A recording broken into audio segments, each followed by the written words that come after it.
আজকে ভিডিওতে চর্চা হবে যে ভোট আসলেই 500 থেকে 1000 টাকা, 1000 টাকা থেকে 1500 টাকা, হাইলি 2000 টাকা বৃদ্ধি হচ্ছে।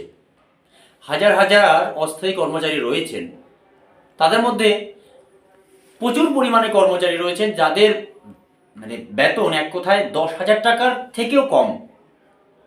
ভাবতে অবাক লাগছে, সেই সমস্ত কর্মচারীর কিন্তু নুন আনতে পান্তা থাকে না। তার কারণ এটাই যে যেভাবে দিনের পর দিন দেশে মুদ্রাস্ফীতি বাড়ছে, জিনিসপত্রের দাম আগুন, সেই পরিস্থিতিতে কি করে সেই কর্মচারীর পক্ষে সংসার চালানোটা ভেরি রাফ অ্যান্ড টাফ। তার কারণ তার কিন্তু ব্যয় বাড়ছে, কিন্তু তার ক্রয় ক্ষমতা বাড়ছে না। 10,000 টাকার নিচে তাদের কিন্তু আয়। সেই সমস্ত কর্মচারী নিয়ে আজকে ভিডিওতে চর্চা করছি। তার আগে আশার আলো কি দেখাবেন এ রাজ্যের মাননীয় মুখ্যমন্ত্রী মমতা বন্দ্যোপাধ্যায়।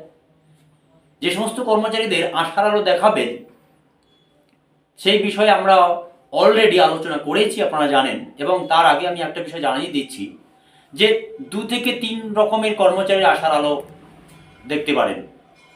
যতগুলো ডিপার্টমেন্ট আছে ওয়েস্ট বেঙ্গলে, সব জায়গায় কিন্তু কন্ট্রাকচুয়াল ওয়ার্কার্স দিয়ে ভর্তি। সে শিক্ষা দপ্তর হোক, পুলিশ হোক, আপনার এডিও অফিসগুলো হোক, বিডিও অফিস হোক, ডিএম অফিস হোক, এসডিও অফিস হোক, যতগুলো সরকারি দপ্তর আছে এবং পঞ্চায়েত লেভেল থেকে শুরু করে পুরসভা, 10,000 টাকার থেকে নিচে নিম্নমানের বেতন হাজার হাজার কর্মচারী আছে। কি করে চলবে তাদের সংসারটা? তাদের কি 2024 ভোটের আগে যে লাস্ট বাজেট রয়েছে 25 এবং 26 আর্থিক বছরে, তাদের কি কোনো কিছু একটা কপালে কিছু জুটবে? কিন্তু না, এই কারণেই বলবো না। তার কারণটা হচ্ছে 500 থেকে 1000 টাকা বৃদ্ধি। তার মানে এক কথায় কাটা ঘায়ে লবণ ছেটার মতো অবস্থা হবে।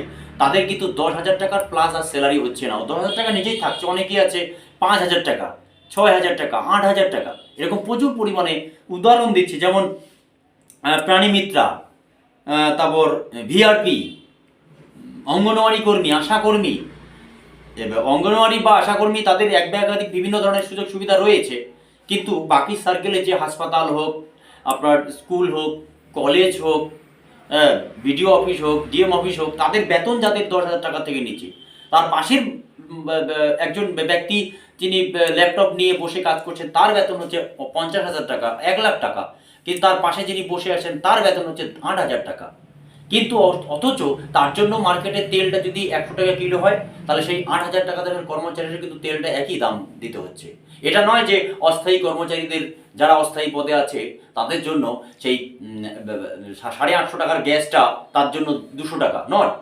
Market base is equal.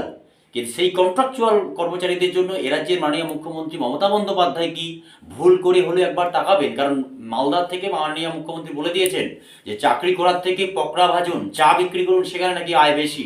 ধরে নেওয়া যায় তাহলে ভোটের রাজনীতিতে ভোটই যখন আসে তখনই 200, 400, 500, 1000 টাকা বৃদ্ধি হয়। এতে কি সেই সমস্ত কর্মচারীদের ভাগ্য খুলবে? সেই অস্থায়ী কর্মচারীদের ভবিষ্যৎ কিন্তু একটা বিরাট চিন্তার দিকে যাচ্ছে। তার কারণ হচ্ছে যারা পার্মানেন্ট স্টাফ তারা হয়তো ডিএর জন্য হাইকোর্ট থেকে সুপ্রিম কোর্ট এবং বিভিন্ন জায়গায় তারা আন্দোলন করতে পারছেন, আওয়াজটাকে তোলার রাস্তা তাদের রয়েছে। কিন্তু এই অস্থায়ী কর্মচারী যারা আজ না হোক কাল, কাল হয়, সেই অস্থায়ী কর্মচারীটা চাকরি থাকবে কিনা, তাকে সঠিক টাইমে অফিসে যেতে হচ্ছে, সঠিক ডিউটিটা করতে হচ্ছে। কিন্তু তার সংসার, তার বাবা মা এবং স্বামী স্ত্রী, ধরে নিলাম 4 জন মানুষের সংসার যদি হয়, তাহলে তার ক্ষেত্রে যেখানে একটা গ্যাস 1000 টাকা, যেখানে একটা কাতল মাছ 350 থেকে 400 টাকা, সেই পরিস্থিতিতে এই মার্কেট আগুন বাজারে সাধারণ চাল, যেটা সাধারণ প্রান্তিক মানুষরা খায়, সেটা মার্কেটে 36 টাকা কিলো। সেই পরিস্থিতিতে আগামীতে এই অস্থায়ী কর্মচারীদের ভাগ্য ফেরান কিনা রাজ্যের মুখ্যমন্ত্রী মমতা বন্দ্যোপাধ্যায়, সেদিকে আমাদের আর্থিক বছরের যে বাজেট পেশ হবে সেদিকে আমরা অবশ্যই নজর রাখবো।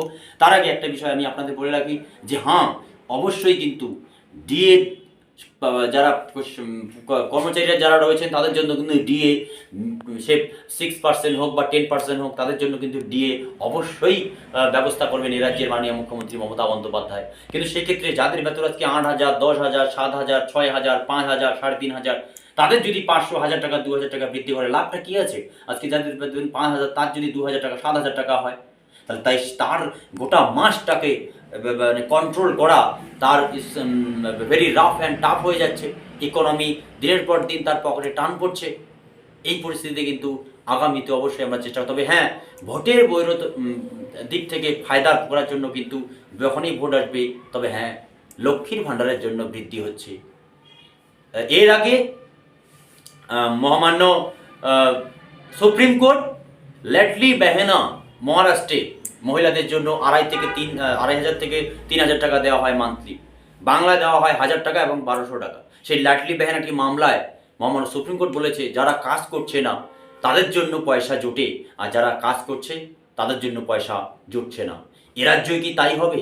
লক্ষ্মীর ভাণ্ডারের জন্য দ্বিগুণ বরাদ্দ হবে, আর কন্ট্রাকচুয়াল ওয়ার্কার্সরা তারা কি